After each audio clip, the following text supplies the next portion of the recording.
Hey, you guys, welcome back to another episode of Beth from Montana, where we talk about business, life, and all that intersects in between. I am so excited today to be joined today by a friend of mine, Eamonn, who I've known a little bit on social media for about a year and a half. And though we run kind of two totally separate business models, we've been able to bounce some ideas off each other and help each other out in the business world. So, Eamonn, thanks for joining us today. You're very welcome. Thank you for having me. It's always nice to get invited onto a podcast. So, quite excited for this. Thank you. Yeah, absolutely. So, just kind of leading into this, why don't you go give us a little bit of an intro about who you are, where you're from, and kind of your business models, if you have one or more, and what those kind of look like. Okay, cool. So, as said, my name's Eamonn Mccaffrey. I am from County Armagh, Northern Ireland. Um, I I've been selling on the Amazon platform and doing a couple of different things within e-commerce now for coming into my 8th year. Prior to that, I was a school teacher and a nursing assistant. And I would say I sort of stumbled into this by accident. So my whole notion was I was going to become a school teacher and that was it. Have a very nice traditional 9 to 5 job, stable job, very sort of middle class, everything middle of the line. Just don't rock the boat. Just live out your days and shuffle off. And while in the attempts to get a full time permanent teaching job, I was working part time as a nursing assistant in local hospitals. And I was chatting to a Filipino guy at nights. He was an assistant with me, and he was telling me all about Amazon, how amazing it was. And I was quite rude to him one night, and I was, lad, it's 3 in the morning, and you're doing quite a menial job. If the money was that good, why are you here? And his response still stuck with me. He was a young family, and I can't afford to take the risk of leaving a job with quite good benefits to go full time out on my own. He says, you're younger, you've no commitments, you've no ties, you can afford to try it and screw up and go again. I was like, but that's for other people. That's for clever people. I couldn't do that. And it was like seeing at a fight club. In one night, he just came in. He's like, "Got your laptop with you? Yeah. Got a passport? Yeah."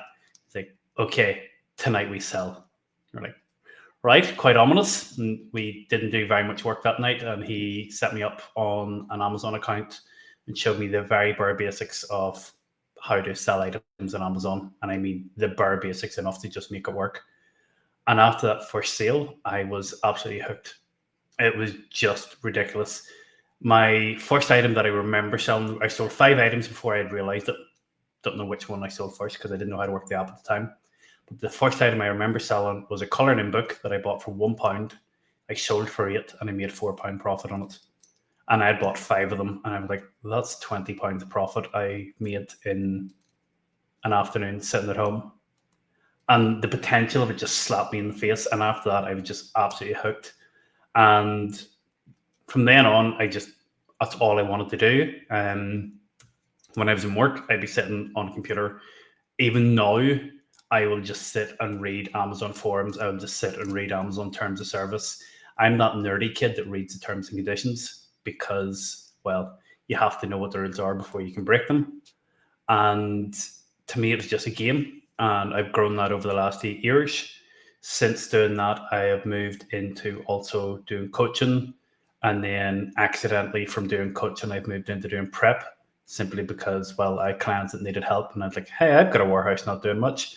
So it's one of them ones that are complementary services. Have just sort of stumbled along. They were never really an intention. It just sort of happened. And yeah, it's quite different. I no longer do formal teaching. I no longer work as a nursing assistant. I would go back to the nursing. I wouldn't go back to the teaching. And I now am full-time Amazon. I don't sell on any other platforms. We clear some stuff off on eBay, but we're talking 1 to 3 sales a day. It's tiny, tiny numbers. I'm 100% Amazon FBA, and I've tried a lot of different things, and I realized that every time you try the new shiny object, all it does is detract value, detract money, and time and attention away from what works. I So totally relate to everything you're saying there, Eamonn. I mean, talk about how Share with me like how scary it kind of was, or were you just all feet in first, kind of transitioning from that corporate, from that steady 9 to 5, from somewhere where you knew you were going to get a reliable paycheck at the end of the day to transitioning into working for yourself, where you really do have to make it work. The responsibility is up to you, or you're not getting paid. Share with me what that's kind of like for you. I was very fortunate in the point of view that I'm an idiot. So while most people would sit and calculate the risks, I just jump in and be like, "Hey, screw it! What's the worst that could happen?" So when I started Amazon, I was still living at home with my parents, so I had no money. I had bugger all money when I started, and the main thing that got me started was the fact that I started to see my friends' careers start to make progress. I have a very accomplished circle of peers. If they're not barristers or doctors, or if they're not, they're investment bankers. I have a very accomplished circle of friends. And there was me struggling to get a job as a school teacher. And there's absolutely nothing wrong with being a school teacher, but like, come on, it Right. shouldn't be that hard to get a job. And I was struggling with that, and I had a big chip on my shoulder for it. And it came to the fact that I was just starting to do the Amazon thing. And I was like, you know what? I am sick of depending on somebody else for my wages. And if I can't get a job, screw it, I'll go and do my own thing. So I started 2017, didn't know my numbers, hadn't a clue what I was doing. And with after 3 months, I was suspended for 3 months, got up and going again, and then another 3 months later, I was suspended for yet another 3 months. So in the first year, I was out of action for 6 months. So it was a slow start. I then had a year of fumbling about while working part time, teaching nursing, and doing Amazon at the same time. And then on December 19, I decided I was going to go full time in Amazon from the new year. So 2020 was going to be my year to build a house, get married, and launch a full time business, self employed. And then COVID hit. And sure, what else were you going to do? The COVID was very instrumental on setting me on my feet, simply because, as I said, I still lived at home with my parents, so they were not overly enthusiastic about me going to a hospital and then coming back home to them and the risk of transmitting COVID. Yeah. So I just said, right, that's it. I'm stopping there. Schools were closed, so I had no employment. And what I actually did was, while everybody was sitting on Facebook scathing anybody who was trying to profiteer from face masks and PPE, I seen an opportunity, jumped into it, literally took the money that I had borrowed for my mortgage, took it, bought a massive amount of PPE, and started supplying local government. And I knew it was a bubble, and I knew that it wasn't going to last. And in the grand scheme of things, I was a tiny fish nibbling crumbs for what some people were doing. But I get in, I get out, and I made very good money in a very short period of time. And then I was able to roll that back into Amazon. And from that point, I knew what was possible. The whole what if it fails was, screw it, if it fails, I'll go again. And I was just like, this is me. I'm not going back. And even for a year or two after, my mother would still say, and when are you going back to work? I'm like, have you seen the numbers I'm doing on a daily basis? Mhm. But it took an incredibly long time to try and communicate to my mother just what I was doing. All she could see was I was tapping on the computer, and every so often a couple of boxes would arrive at the front door, and sure, what's that about? So it took 2020. Things just sort of went crazy, and then from then on, because I was so committed, because I completely stepped away from formal employment, I had no intention of ever going back near it. Um, Tail end of 2020, a friend of mine approached me and goes, "Hey, would you consider doing coaching? I'm going to set up a coaching company. I'll do the sales and you do the coaching and delivering side of it." And I'm like, "Yeah, sure." And so from tail end of 2020, I went with that. And then subsequently, 2023, 2024, can't remember which, I ended up buying that company off him. So now I'm fully at my own control. So I have my Amazon, I have the coaching, and then sort of on the side to help out clients to do a little bit of prep as well. And that's just That's sort of how it moved. That's awesome. That's a lot, Eamon. That's a lot in a crazy period of time since 2020, and then taking all things into consideration with COVID, which knocked so many people off of their feet and ruined so much, employment for people. You really sound like you took it and kind of went with it and turned it into a way more positive aspect than a lot of people do. That's what I'm taking from it. COVID was bizarre. There was a day in what would have been tail end of March, maybe start of April, and I was standing on the roof of the warehouse. I'd rented a power washer. It was an absolutely brilliant day, and I was washing the roof, and I'd agreed to drive down the road about 20 miles to meet a guy to buy masks. And I'd one and said, going, I'd probably get these sold. The flip side of it was sitting going, I paid money to rent this machine. It's great weather, which is a rare thing in Ireland, and I'm leaving that to go and buy these. You're an idiot. I went, screw it. I've said I'm going to go meet him. I'll go. I bought them. It was a 11-mile drive home. I listed them on eBay, or was it Amazon? One or the other, before I drove home. And by the time I got home, all 50 of them were sold. Yeah. So I phoned again. I was like, hey, get me everyone you can put your hands on. And for the next couple of months, I was just buying them off him. Every time I went back, the price went up. That didn't matter. It got to the point where Stormont, for anybody that knows, is devolved local government in Ireland. I was providing them all their PPE. Wow. Me. I was providing all that. I phoned the Minister for or Department of Finance, told them that I could provide PPE. 3 hours later, a high-ranking police officer rang me and goes, we need 10,000 masks. And my first thought, and this is a terrible thing to admit, but my first thought was, how much can I screw the cops for? They've got deep pockets. Exactly. They never bought them. I got greedy. But Oh, the pinnacle of it was me sitting one Sunday in my dad's garage while my dad went, that's another nonsense. That'll never happen. Brokering a deal for 70 grand from a consultancy firm in London via my supplier was a group of local travellers with a North Sea oil rig who wanted PPE. And there was 6 people in this chain, and I was trying to broker the deal. I didn't buy and sell anything. I just got a facilitation fee. And there was me sitting in my dad's garage on a set of folding steps, on a laptop, on a mobile phone, talking to all these people I've never met, going, nobody definitely wants to buy these. He's good for it. I know he's got the money. And then going, no, he's definitely got the stock and it's definitely got the right certification. It's like going, this is all mad. And it came off. So I got a guy who I had never met to drive from one end of Ireland to another, while another guy drove from London to Scotland in a van. They met each other. Then there was a standoff for 5 or 6 hours because neither wanted to move first. Well, I tried to convince these people to hand over 70 odd grams worth of masks for an oil rig in the North Sea. And I got it done. And I'm like, that is beyond bizarre that was actually my life. that is bizarre. That's and it was bizarre. just fun.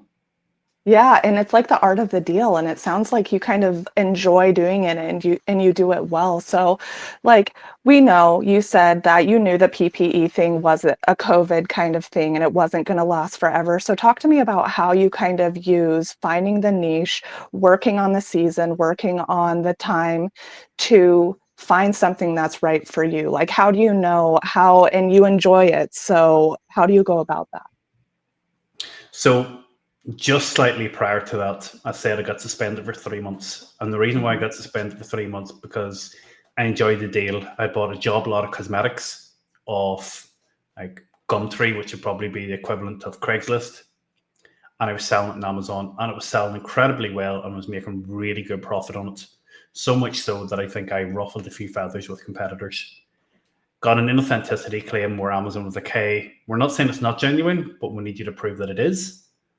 And because I had no paperwork, I couldn't do that. So it cost me 3 months of trading and 500 quid to a consultancy firm to get it sorted. And my father, who is incredibly good at just being blunt and to the point, just said to me one day, yeah, well, if you're actually doing this legitimately, that wouldn't have happened. Stop running around doing what you're doing. Start buying from legitimate suppliers and you won't have these problems. I'm like, right, okay. And from that, just even prior to COVID, I'd started to move into wholesale simply because full traceability, supply chain margins are nowhere near as good, but it's a lot more stable. And stable Yeah. and boring is brilliant. I like boring. Surprises don't end well. And that is where I sort of started from. I started with retail arbitrage, which is literally running around CVS, Walmart, Tesco's, buying stuff on clearance and shipping it in. And you're at the mercy of what's on sale that week. And if the condition of the items that are on clearance are in good enough condition to then be sold. So I moved away from that, but already had the sort of information of, hey, these items sold well. Let's go and buy more of those. And then I was always sort of looking at what sold well. And every so often you would just sort of, I'll try selling this and see how it goes. And then something would sell crazily better than you expect. And you're like, okay, buy more of that. Stuff that didn't sell, stop selling it. And there was Hmm. a lot of testing and trial and error. And even still within my business, that still happens. Like there today, I was chatting to one of my staff members and we had a packet of soy sauce. We've sold 7 in the last 6 months. We're like, with 12 units left, clear them out at break even or loss, delete and covers the list, and we're not selling any more of that. It didn't work. Not saying it doesn't sell, it just we couldn't Right. get it to sell. Right. And that's what we do. Since then, we've moved on to trying to work directly with brands. There is a global brand who are a multi-billion pound company who I'm trying to get negotiations with at the minute to be their only seller in the UK on Amazon. And that is worth an incredible amount of money. So if I get that, my plan there is to get that. I would be all singing, all dancing to that company for 2 or 3 years. And again, I'm already thinking in my head, it's a bubble. I'm at the whim of them, I'm at their mercy. So I don't want to be there. So I would use that to consolidate my business and be able to showcase to other multinational firms, here's what I did for these brands. Here's what I'm capable of doing. Let me represent your brand on Amazon. And that That's is where I awesome. can see me going. Is brand partnerships. Like everybody talks about private label. I could be selling the best chocolate in the world. Why would anybody buy my chocolate? They don't know what it's like. But everybody knows Hershey's, everybody's knows Cadbury's. They're going to go Hmm. for them. Even for the fact in the last couple of months, Cadbury's chocolate has got terrible because they've changed the ingredients. It's still got that brand recognition. Old grannies with bad memory knows Cadbury's. Nobody knows mine. So Right. that is why I don't try and really push my own brands. I do have my brands and I do have my own unique listings, but realistically, I know brand recognition from companies that have spent tens of millions or hundreds of millions in advertising. I want to be their friend because that is going to get me to a level that is unprecedented. And if you look at any of the really big sellers, the ones doing a couple of 100 million a year on Amazon, they're all doing that. And That is people a talk about really direct from brand, but that's what they're doing. That's a great point. I never really thought about it in the wholesale way and the private label way and comparing the two in a reputable brand and just kind of using their long-term, you know, history and building upon that. So, I mean, I think that's really great thing to point out to other sellers. And then you pointed on being shut down, deactivated early on in your career as an Amazon person. And Mhm. I think we're seeing that really, really widely now. And so I think your dad had a really great point and message to you and a bunch of other sellers. And this is a lot of the message that I have to people that I talk to too, is that your it has to be legitimate. Amazon is tightening down on everything. If you don't have your paper trail, if you don't have what they're asking for, it can be a nightmare and a mess. What do you have to say to those who are feeling in a really devastated spot right now because they're facing that Section 3 deactivation? And how do you gain the motivation to want to fight back on something like that? So I was suspended for 10 months from 14th of April last year until mid February of this year in the US under Section 3 on one of my other accounts. Um, I average about one suspension a year at this minute. I think last year I was suspended 3, maybe 4 times on multiple accounts. Thankfully, not my main account. And that's why I can be so blasé about it. If it was my main account, I'd be a little bit more frantic. Um, it's part of the course you're selling on Amazon. From the position I'm in, I get a lot of people reaching out to me on a daily basis.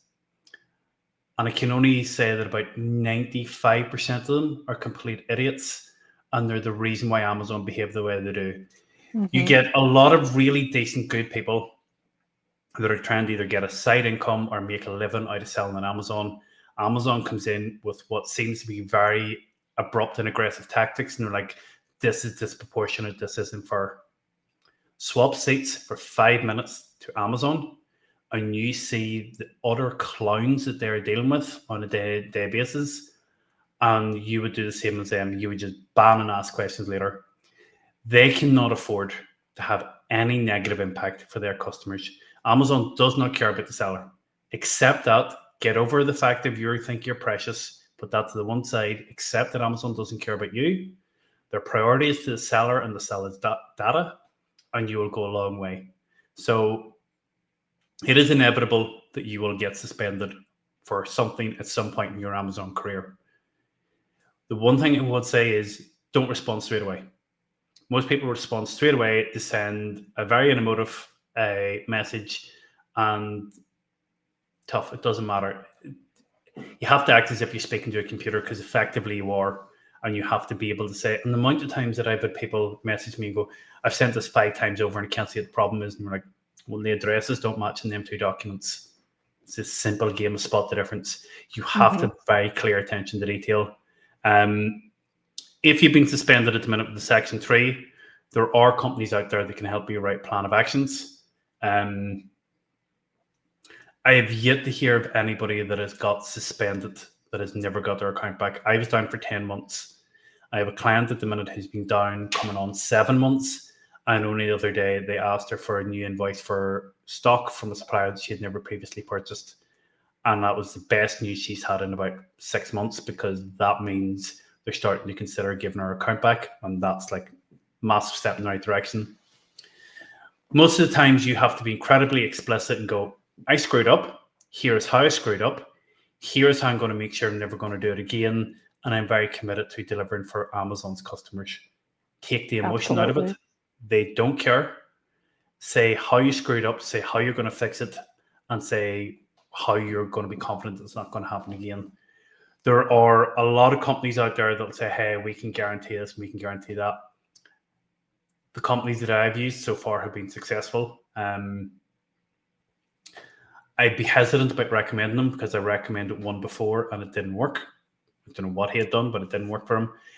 Most people, when they say, oh, I didn't get my account back, they give up. I've had the point where Amazon has said, stop emailing, we're not going to reply. And I'm like, yeah, cool, but here's an invoice. And you have to be determined and creative in how you approach it. Like, there was times when they wanted like 15 different documents from me, but you can only upload one. So you had to merge them all as a PDF and upload that as one master file. And you have to be creative in your approach to it. I have to say, I got my account back even after forging invoices. To my defense, Amazon asked me to forge invoices. I'm like, are you sure you want me to do it? They said, yes. I submitted it. And they goes, hey, you forged that? And I'm like, well, no shit. But yeah. Famous of Amazon. They do that all the time. They'll ask you to, complete something. You complete it, and it just tends to lead you on a wild goose chase. So I really like your determination and how you are just really straightforward with things. And I think, that was one of the things that really you stood apart from other people that I've talked to. I'm on the prep side, I'm on the logistics side. That's what I really enjoy doing. We had a conversation not long ago, and you were really straightforward with it. And as someone who leads courses, as mentors, the world that we deal with is big. There's a lot of people there, a lot of huge sellers, a lot of successful sellers, but it's really small too. And we all end up kind of getting together, networking. And one thing that kind of set you apart from some of the others is you were not attempting to sell a false dream of hope, a get rich quick with Amazon idea. And I found it pretty refreshing that you were really straightforward. As a matter of fact, you were doing the whole at-home dad thing at the same time, and you had your little one and you were feeding him a bottle at the same time. And I just can't tell you how awesome it was, and the importance of highlighting dads doing this work too, because moms get the praise all the time. But talk to me a little bit about about why you're so straightforward, why it's so easy for you to be straightforward with people instead of selling this whole get rich quick scheme that we see so often in the e-commerce and Amazon world. There's two sides of this. And the most abrupt sort of headline side is because they don't really care. And the flip side of that is that I get in very sort of aggressive arguments on Facebook because I care that much and go, no, you just have to listen. That is wrong. That is nonsense. Don't do that. But at the end of the day, I've learned that I have enough going on in my own life. I will tell it to you straight because I don't need to sugarcoat it. If you don't like what I'm hearing, that's your problem, not mine. And if I can help somebody, I will. It doesn't really cost me much to give out a bit of advice. And if I'm going to give it, there's no point giving half measures. Be straight to the point about it. Amazon has revolutionized my life. I spent this afternoon flying planes. I have an appointment tomorrow morning for another lesson. And that was the equivalent of what, maybe 2 night shifts of work for 1 hour of flying a plane. Mm-hmm. I could not have afforded to do that 7 years ago. Simply could not have afforded to do that. It has changed my life that way. Am I a multimillionaire? Absolutely not. No. But I'm going on Tuesday to get a new car for my wife, and I'm buying it outright in cash. That I can do. I can provide for my family. I've got a family. I've got 2 warehouses. I've got this house. It has massively changed my life that way. And I know what it takes. And it is not passive income. It's not a 4-hour work week. It's not drop shipping. It's not, 90 days we're going to have you at your replace your income, because that is utter nonsense. And it's no skin on my nose to tell people that. Can I help you to build a successful business? Yeah, if you put in the effort. And I've seen me sit in coaching calls where people are like, hey, I've got a problem. We're like, yeah, we need to sort that. Listen, jump on a call tomorrow and we'll figure this out. Go on holidays, I'll sort this out in a couple of weeks. And you're like, it's your business, whatever you want. So you go do you. I'm going to work on mine. And it's what it takes. And as you said there with the dad thing, yeah, we had a call with the time difference. It was 1 a.m. my time. He's only 4 months old, so he wakes looking a bottle. He has to get fed. But I'm able to work around my own schedule. The work still needs to get done. So that means tonight I'm sitting in this room to 3, 4 in the morning. And I'll do that if that's what it takes. But there on yesterday morning, my wife got up, she went to the gym. I was in dad duty. I didn't do anything to 1 p.m. Got up, had coffee, had breakfast with the kids, tidied around the house. Cleaner was there, chatted to her about local football, sat and went over my old diaries, and then about 1 o'clock, I was like, lunch is over, I'll go start work for the day. And yeah, it's enjoyable being able to have that luxury. It's only now, I would say, I'm starting to try and find a little bit of balance. Like, there was for a long time there, I wasn't even going flying because there was too much work to be done, too much work. Mm-hmm. And I think I've got to the point now where I'm starting to find a little bit more balance in my life between work, family, and the time for myself. I think I need to be selfish, and it's something I'm really trying to encourage my wife to be a bit more selfish, to do stuff that is solely for her, not for the family, not for the kids, not for me, just for her, because you need to have that outside outlet of interest. And I get very obsessive about Amazon because I see the potential, and I'm very impatient about where I want to go because I have a very clear picture about where I want to go. But for me, it's a tool. And I know for a fact I could be much further forward if it wasn't for the fact that I have absolutely robbed the coffers of my business so many times. Like, there's been so many times where I have just taken money out of the business to pay for the house, to pay for different things. And if I'd left that money in there, I'd have been much further forward. But it's at what cost? I watch some people on social media that I know, and they've got a business at the same level as me, and they're living in an incredibly disgusting house, is the only way I could describe it. They have a very poor standard of life. They have a very poor health diet and very poor social life. And they're sitting talking about, the money they're making and what they're savings, and going, you could drop dead tomorrow and it's all for nothing. Yeah. Whereas I built a business where I could walk away from a month and come back and it would still be growing. And I can spend time with my family, because all this is to provide for them. And Exactly. as much as I'm obsessed about it, it is a financial tool to provide for my family. That's it. And trying to articulate that to people sometimes is quite hard, but they have to find their own way.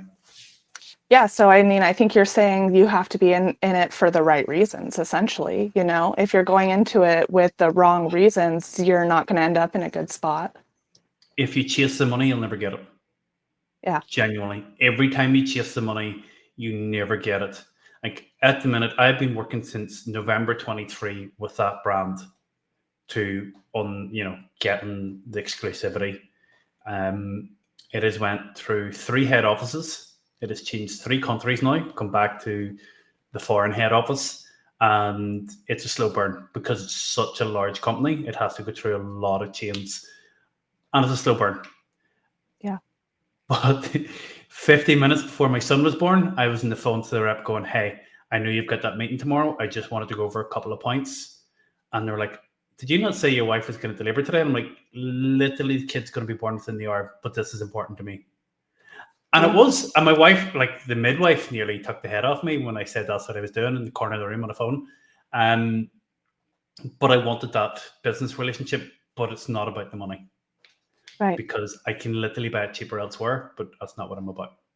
No, I love that. I love the focus and the family being the kind of the motivator behind it. And as we were talking about the other day, it's always really nice to see when other people are able to step away from corporate or their 9 to 5 and kind of figure this out a little earlier than I can because my kids are grown. My oldest is 19, my youngest is 16. I didn't step into the logistics world until 2020. And so a good portion of their upbringing and their lives, I was stuck working for somebody else. And while there was some flexibility to that, I wish I would have had it a little figured out sooner. And I wish I would have had the courage to maybe take that jump and step a little bit sooner.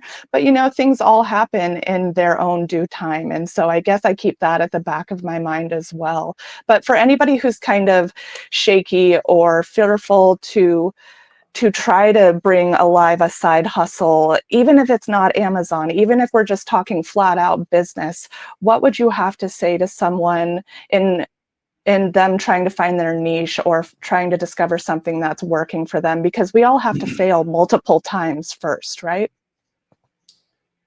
Do you?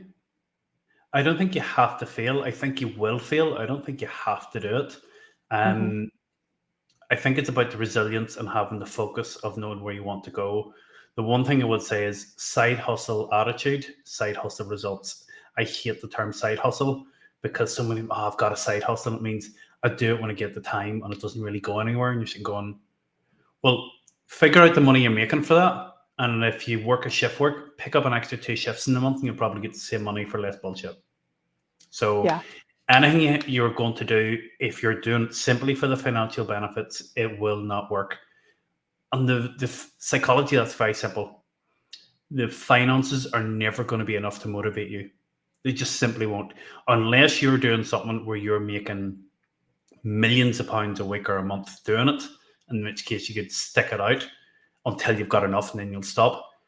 It's never going to be enough. The financial motivation is never going to be enough. I prep. I've got a warehouse, and it has been a real struggle for me to move out of the warehouse and into this office because I love packing stuff in boxes. It Mm-hmm. doesn't make me any more money from me doing it or paying somebody else to do it, but I enjoy that process. I enjoy the game of it. So that I can enjoy doing. If there's somebody there and they're sitting going, right, I want to replace my income, I can't afford to walk away from my income overnight because I've obviously got financial responsibilities. Find something you care about, become the best you can at it. And I know this is all very cliche advice, but you have to be very knowledgeable for to be able to identify something unique or to be able to do something different, something that stands out. You need knowledge and passion. Yeah. So if you can demonstrate to people that you're knowledgeable about a topic, that you're passionate about a project, you will find people that say, "Hey, I would like this task done. You're the one I want to do it. Tell me a price and I'll just pay you." Mm-hmm. And so many times, like at the minute, we're working with a client, completely new, tailored package, and it's substantially more than we'd usually charge for coaching. simply because their circumstances are so different, and they're like, I'm prepared to pay a lot of money for you to do this service. And we're like, we haven't done that before, but we know we can. Sure, let's do this. And that has come because I've got the knowledge, and the passion comes across because I sat in the sales call yesterday, and for the first half an hour, I never mentioned sales. I was like, nah, you don't need to do anything. Just go do this and it'll all work out. And the other guy was like, could we maybe try and like get him signed up first? And I was like, no, let's just try and help you here. Yeah, knowledge and passion on whatever that may be, whether that is crocheting cardigans, whether that is renting out trailers, whatever it is that you want to do, go do it. And then from there, figure out what is other people in the industry doing to generate revenue from it, and see, is that something you want to do, or can you do the same as that or something different? And go for it. If you screw up, try again. Exactly. For all the people that are laughing at you, yeah, most of them are laughing at you, but half of them are just jealous. Screw them. Yeah, I definitely hear that. Screw them. Exactly. I love that. I love the motivation there.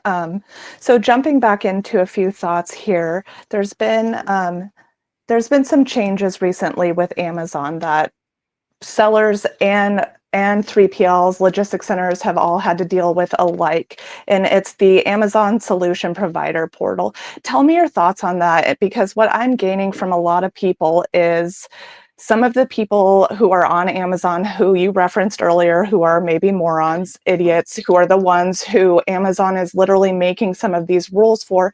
Do we feel like some of these changes are going to be what weeds out some of the illegitimacy, the fraud? Like, how are we feeling about these changes? So the new portal, I'll be fully honest, I know very little about it. The first time somebody sent me a notice about it, I read it and I'm like, that's only for software developers. I don't need to worry about that. And then I spoke to somebody else who would be very big within the logistics industry, and he's like, no. Here's why it's relevant to you. And I was like, okay. And it hit me. I was like, fair play to Amazon, hats off. They're doing a really good job here. So if you imagine within your 3PL at the minute, you might say, hey, add me as a secondary user in your account. Here's our email. Add us that. Give us permissions. We'll go in, do your prep. Jobs are good. Your email is linked to that account. If you have 20 customers, your same email, I'm assuming, is linked to 20 accounts. One of them accounts get flagged for fraud.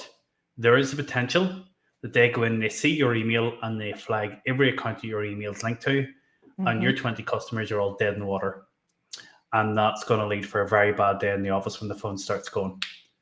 So with this portal, by my understanding, you would have a unique sort of like service provider login. And if there's an issue with one account, they will say, well, there is Beth's service provider. That is completely separate. We know that they're a service provider, and any accounts that they're linked to are not linked to this fraudulent or questionable account. So the fact that Amazon are identifying this and providing what seems to be quite logical solution to combating that problem, like, bravo. It's Absolutely. refreshingly proactive of Amazon to be doing this. Yeah. I'm very early doors into the process of setting it up, so I don't know too many ins and outs of it, but the reasoning behind it seems fair. And yeah, some of the stuff you see going on, you're like, I can completely understand why Amazon banned so many accounts. Yeah, absolutely. And I just feel like, if you're a legitimate business, if you have all your information that you need, then you're going to be able to get in on the portal, get verified, start doing business the way that you need to be doing. So I also think it's going to bounce away a lot of just some of those problems on like really smaller preps who are trying to come in from their houses, which, it's not a bad thing to work from your house. But if you're coming in like that and you're trying to undercut the whole market, offer really, really cheap prices, you're generally also probably offering really cruddy services at the same time too. And so what do you think as far as choosing a prep that's right for you as a seller, and when a seller makes the decision to kind of transition from doing all the prep for themselves into maybe, hey, I think I need to maybe partner with and look at a prep to do some of this work for me? What do you think on that? I've 2 points in that, and the first one I have to touch on was one of the Facebook groups I manage, I had somebody put up and they were like, hey, check out this whatever prep service. We're brilliant. And I'm a nosy individual, so I clicked on that person's profile, I clicked on all, and I went down through it till I found references to prep. It was a terraced house. So for any of the US listeners, literally line of houses in a row, just no garden, no yard at the side, no walkway between two houses. They had a front garden, which would be about 15-foot square, a fence, and then a garden gate in it. And they were getting pallets delivered to there, breaking them down on the footpath on the side of the road in the middle of Manchester, a city, carrying it into the house, prepping it in what can only be suspected as the living room, and then carrying it back out when UPS came. A, it was incredibly inefficient. B, it's illegal under so many different planning legislations. And that's what they were arguing. Like, and they weren't even cheap. They weren't even providing like, hey, we'll do it for like a couple of pence a unit because, you know, this is the condition we're doing. And they were charging ridiculous prices. And I was like, that is an absolute shambles that's what some people are doing. I've done similar things when I was starting out for my own work, but not for anybody else's property. Like, I know tons of people and thousands of people have started in their sitting room or back bedroom. Yeah, prep at home, but don't then start calling yourself a prep center and doing that for other people. It's disgusting. Exactly. Al Carlton, who is the owner and developer behind SAS, Seller Analytics Services, told me many years ago that there's 3 stages to prep. Stage 1, you prep at home. Stage 2, you get a prep center. Stage 3, you look at the bill for your prep 1 month and go, screw that, and you go and get a warehouse.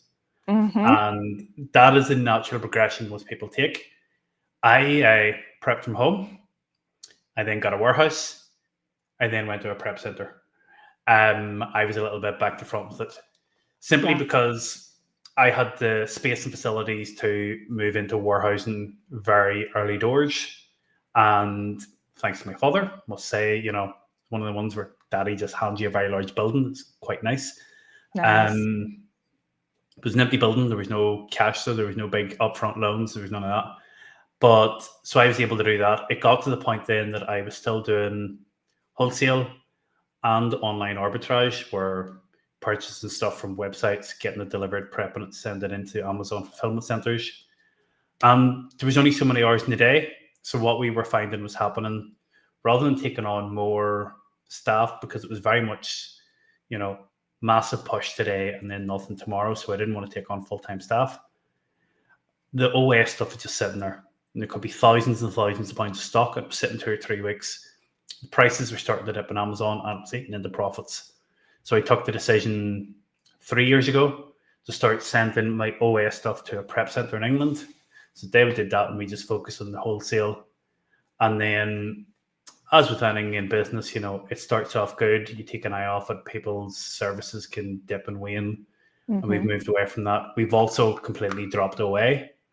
And now we're at the point where we've got 2 warehouses and we now do some prep for others. So as for the question as to when you should transition, it's always before you think. If you're sitting going, I'll hold off a bit, you probably should have already changed.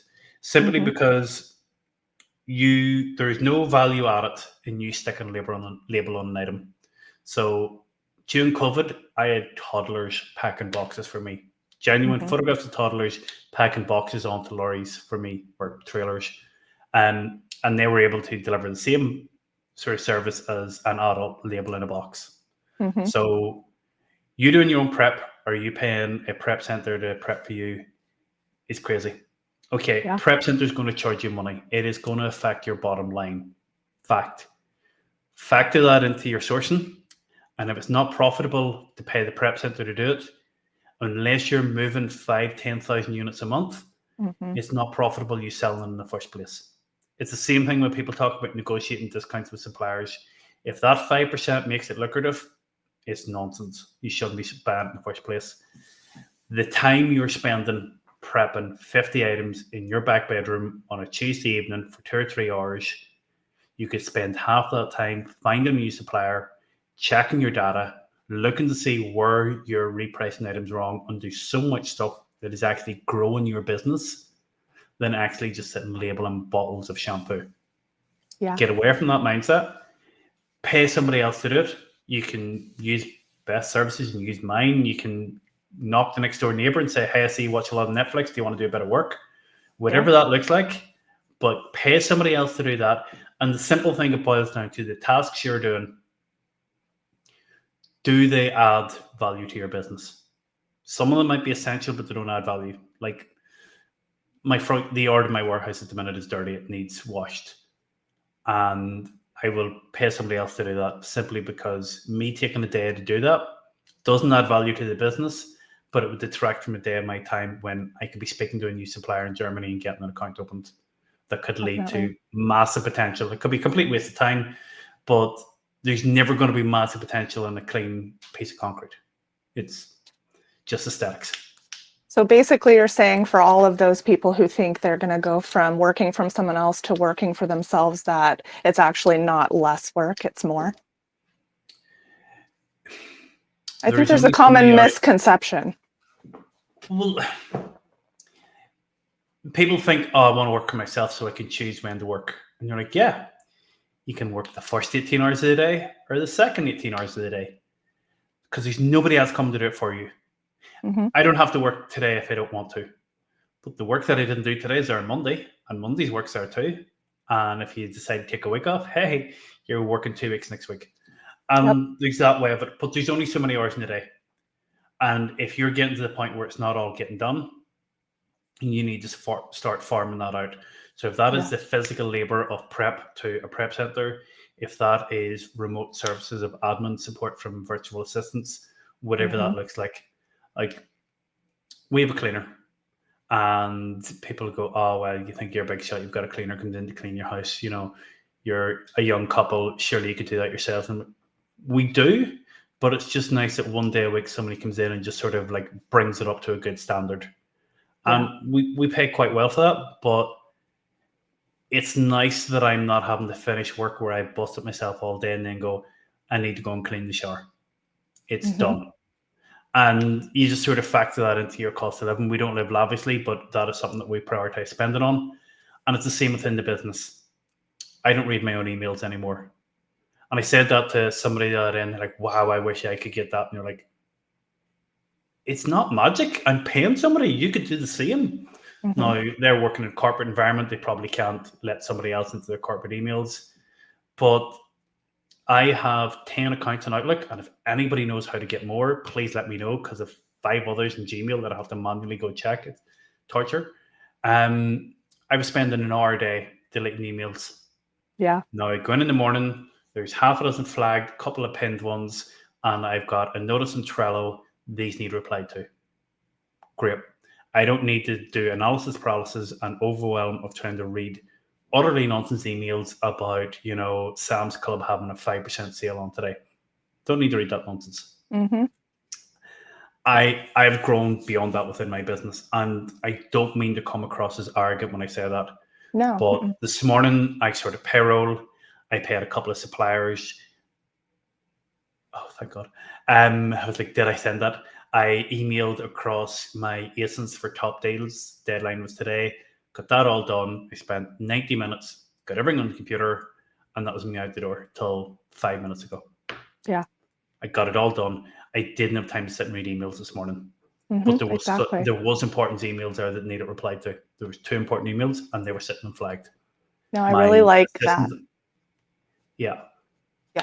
No, I'm to the point, I think, in the middle. I'm step two. I'm the middle of the road person, where I think I moved to where I need to be now early on in the stage, and I'm feeling good. We're growing into that, but definitely getting to that place of feeling like comfortable bringing more people in, and finding who works and what we can kind of pass on to other individuals. And I think you have it pretty well worked out. You have your schedule pretty well worked out, and like you said, you're getting to a place where you're really starting to kind of be able to balance home life, work life. I think that's somewhere where a lot of work from home people are trying to get, but it's a lot of work. And I finally was to a place where after starting the business, we had to make an executive decision where both my husband and I had to step away from our full-time jobs so we could either do this or not. There was no more, light footing around with this. We had to just do it. And so, I really am with you on just like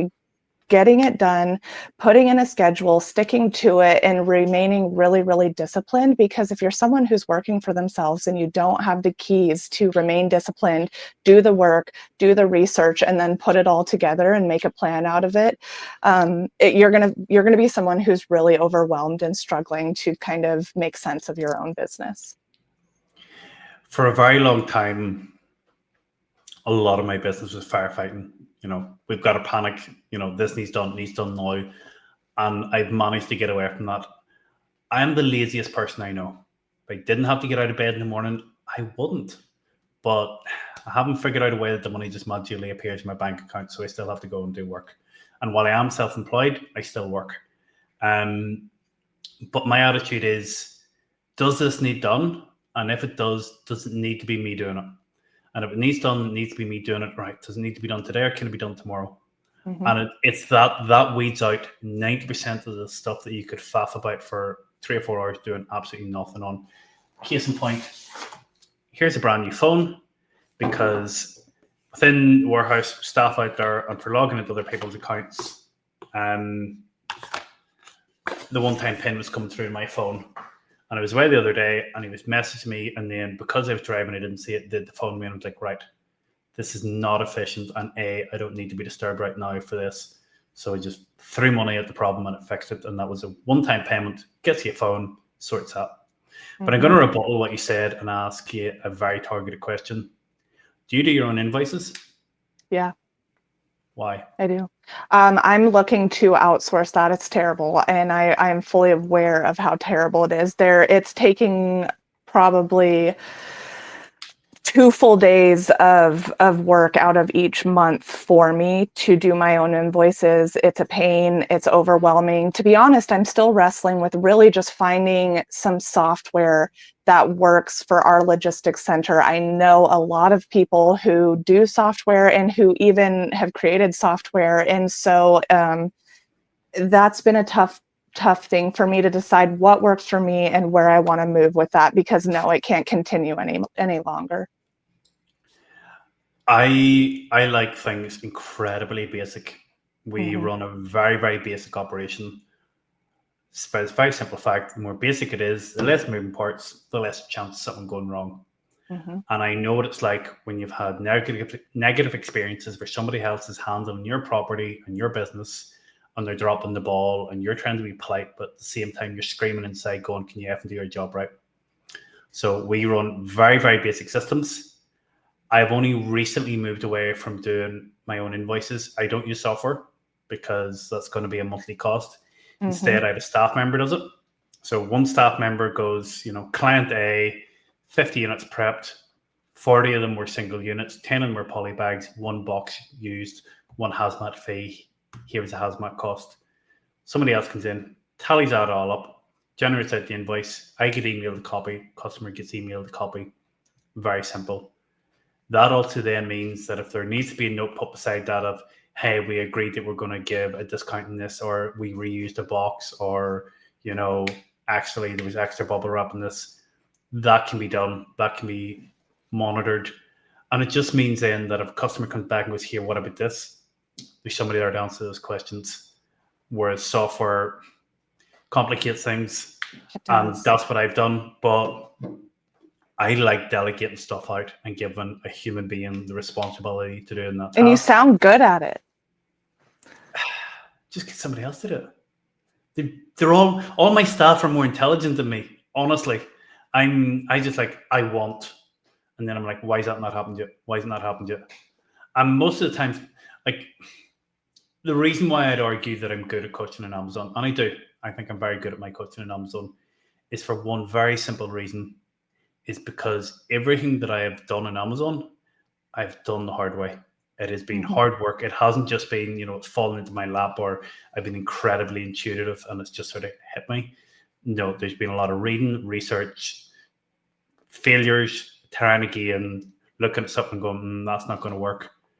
And that's what it takes. What then means that I know I can articulate that to clients, but it also means that when I get something going, I'm like, right, now I know how to do it.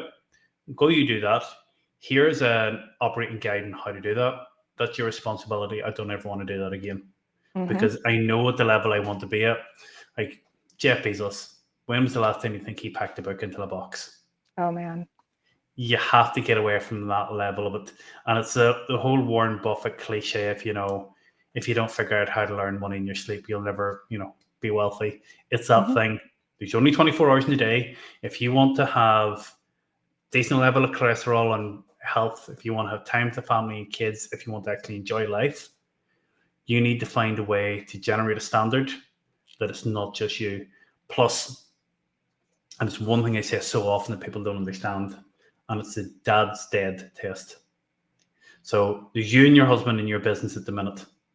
Yeah. If you were to drop dead, and I know it's very sort of morbid, but if you were to drop dead today, could the business continue without you? I mean, I would struggle. I have adult grown children. So, I mean, a teenager and an adult children who are part of this. And I think they'd struggle greatly because they're just not, no, it wouldn't be able to continue with a great amount of heartache. That's for sure. Yeah. So therefore, at the minute, you don't have a business, you've got a job. And Yeah. that might Reality sound check. quite brutal to say that, but if you cannot step out of your business and for it to maintain, okay, there might be some small teething issues, but for it to maintain and then grow without you, it's not a business, it's a job. And Hmm. most people can maybe manage the first one where it will maintain, turnover will stay at the same level. But if you can't step away and it still grow, as in revenue increase each month, profitability increase, then it's not a business, it's a job. And Yeah. there's absolutely nothing wrong with having your own job and being self-employed. Not a thing. You think of builders and plumbers and electricians in countries that do really well doing that. Hmm. But when they stop working, that's it, they've stopped. Growing a business, you need to be getting to a point where it is everybody has a role, they know the role, they understand how it interacts with other people's roles, and that you can then step away, either put in somebody to manage it or have somebody within a position within the company that can step in and fill your shoes. Yeah. And that does not happen overnight because that takes two things. That takes a lot of, stepping back and waiting for something to happen and fail. You need to go, okay, there's a fail point that needs fixed. It needs a Hmm. lot of sort of understanding of job roles and going, that is not my job role, that is X's job role. And for that to happen, then you need job roles, which means you need payroll, you need staff, you need the revenue to cover that. So that is not something that somebody can set up a business on a Monday and do that on a Friday. Yeah. That takes a process to get there, but that should be in the back of your mind every day. How can I get what I'm doing right now onto somebody else's plate so that I can step away and still maintain or grow? Yeah, that's definitely where we're at. And a huge part of it is being able to take that constructive criticism as someone who is trying to build up a business. And, you know, that challenge is going to be accepted because next time you see me, I'm going to have somebody in mind who is going to be helping me with the invoicing and really just working through that kind of growth period is the scary part of it right now. But it is also what's the mentally exhausting part of it. And so you've got a lot of the physical demand of the work that we do, packing, shipping, you still do it yourself. And then the mental exhaustion, and you're just kind of trying to really stay in it and work through all of that. But I think we're good motivators for others who might find themselves in the same boat for sure. I don't know if I actually do. I genuinely don't think I have packed a single item this calendar year yet. I don't think I I, have.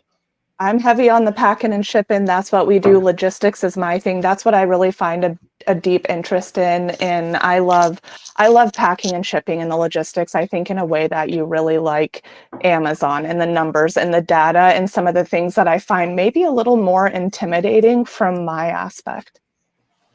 There's so much to it, it can be incredibly overwhelming. But I get very nerdy in the numbers and I like to sort of see how they correlate within each other, sales per unit or your unit value and number of sales, how it translates into your turnover. Um, I think it's worth pointing out that I was incredibly poor at maths in school. And it's only when they started putting like pound signs or dollar signs in front of the numbers that it made sense for me because I could Mm-hmm. see the real life application of it. Um, I love the logistics too. So I have a client who has bought stock in Spain and suppliers X works. So I said I sort the logistics. So I have an Irish firm going to Spain to lift the stock. They messaged me on Monday and was like, hey, we have a tight turnaround schedule. The only way we're going to be able to lift it this week is if you can get your stock to this Google pin by Friday. And I was like, right. Then I had to get back onto the supplier who are notorious for not communicating for days at a time. I was like, I need this stock to this location by Friday. Don't know what that location is. I don't know any staff people in it. All I know is there's a person there called Jenny. Speak to them. And I need confirmation of this. And then had to articulate to the customer, go, here, funny story. So your stock, my haulage guy can't lift it. It's to be moved to one part of Spain where another company's going to mind it until the haulage person can come and lift it, and then that's going to be moved to Ireland, and then I'd go lift it. And that was a fun Tuesday morning trying to organise all that with two kids under 3. Mm-hmm. I got it done, and that's something where okay, no SOP is ever going to negate for that. There's no here's the training and that. That is here's a problem in the business, and that is where I add value to the business by sorting that. You can Absolutely. train a VA to answer emails. You can train a VA to source and different things. You can train somebody pack and label, but that is the responsibility of the boss. There's a problem. It's a high level problem. Customers waiting on several thousands of pounds of stock. You have a tight window to fix that. Get it done. Failure is not an option. Mm-hmm. Figure it out. Exactly. And it's the same thing as if your account's suspended. That is your responsibility. Figure it out. Get it done. If you don't want to get it done, close your account, walk away, and accept failure. Yes, exactly. Get No, it I done. like that for sure. Eamon, let's go ahead and dig in, if you don't mind, to a couple of the listeners' questions. We just have a couple here today and see if what we got. So this one says, being an international seller, what are the pros and cons of dealing with the American market? First off, I would say it's incredibly difficult as a foreign national trying to get set up in America, simply because Amazon don't make it easy. And I would say it's not Amazon, it's by default, it's the American government. There's a lot of things they're not overly enthusiastic about. So trying to get bank accounts opened, you're verifying your identity, trying to get payments in the process, accountants. There was a lot of hoops to sort of jump through there, and it just took time. It is. I think it took me about $500 to get set up, or was it $1,500, one or the other. But it just took a lot of time. Phone calls, trying to get phoning people, so having to set up international phone numbers and get that thing sorted. But after that, I'd say there wasn't too much other barriers from the actual day-to-day running of Amazon.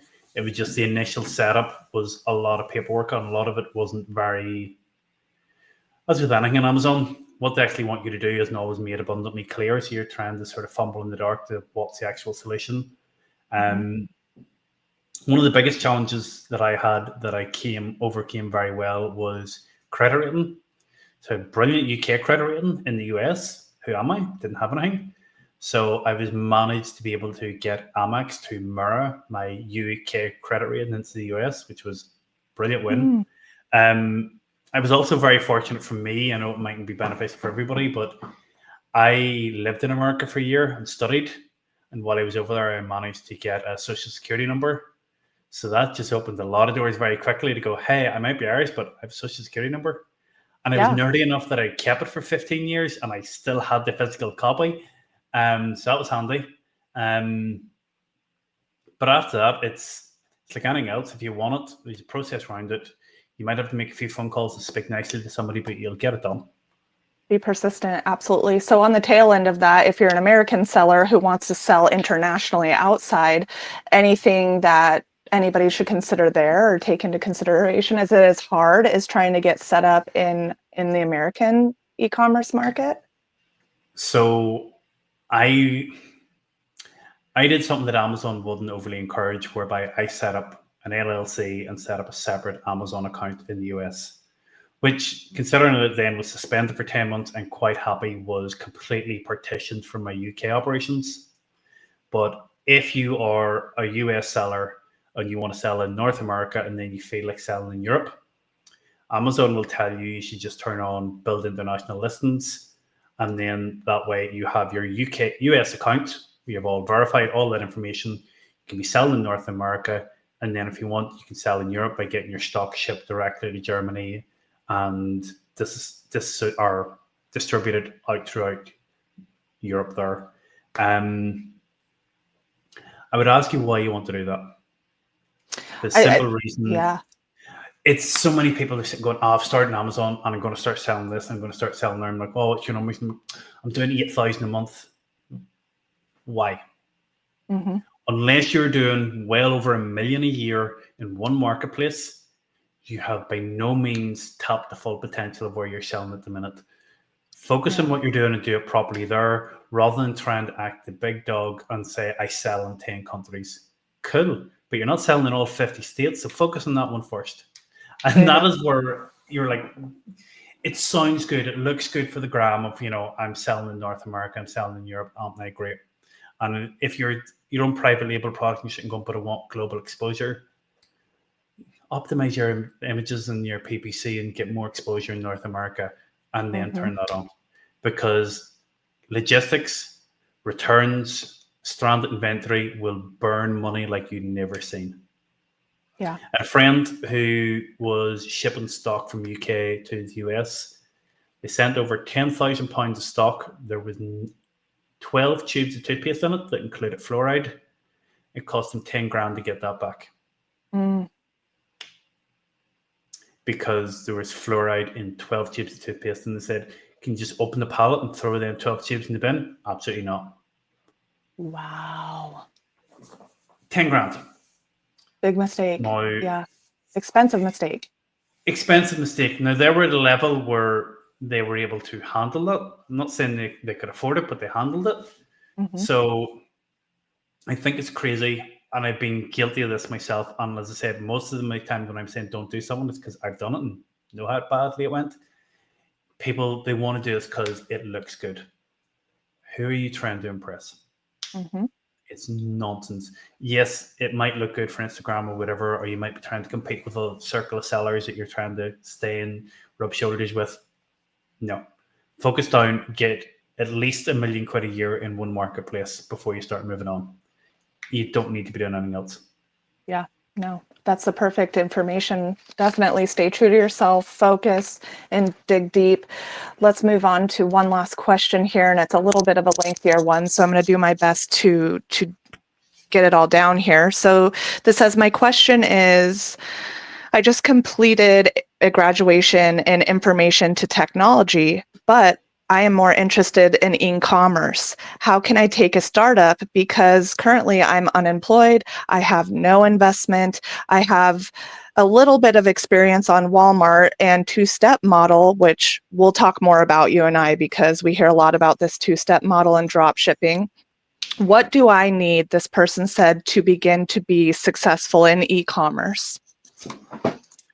I will revert back to what I previously said of, knowledge and passion is going to get you there. I'll be honest, I read that question before coming on here. I happened to see it posted in a group that you'd put a question up in, and I checked that person's profile, and they're based in Pakistan, so it's always going to be a barrier of entry from trying to get operating within North America, even in the UK. Funds is going to be an issue there for that person. They've already admitted that themselves. One of the big things I notice for people in that sort of scenario is service provision. So virtual assistant is one of the main roles that a lot of them go down. But that's not to say that's their bag and that's what they have to do. They have to go and be a virtual assistant. They don't. So I utterly detest drop shipping, but in the right circumstances, it is completely viable. So Amazon terms of service clearly state you can drop ship as long as the supplier is fully aware that you're drop shipping their products on the Amazon platform. The items are being shipped in a non-branded item with no information or marketing materials or invoices included into that packaging, which may try and encourage that customer to go to a different marketplace or supplier. Mm-hmm. I.e., don't be drop shipping stuff from Walmart onto Amazon and posting it to a customer in a Walmart box saying, hey, here's how you can buy it off Eamonn's website for $9.99 cheaper. That'll lose you your account straight away. Yep. If you have low funds, research, become knowledgeable, try and stand out as somebody of authority. Don't chase the money. I had a conversation with an expert this week who had 10 clients, never employers, but always clients, in the last 3 years with a 50 to 70% failure rate. He'd been sacked several times and the rest they packed up and stopped selling. And I was like, and you call yourself an expert? Mm-hmm. Really? They were chasing the money. They were trying to double job and double it down, and that doesn't work. Put out content, give value before you ask for money.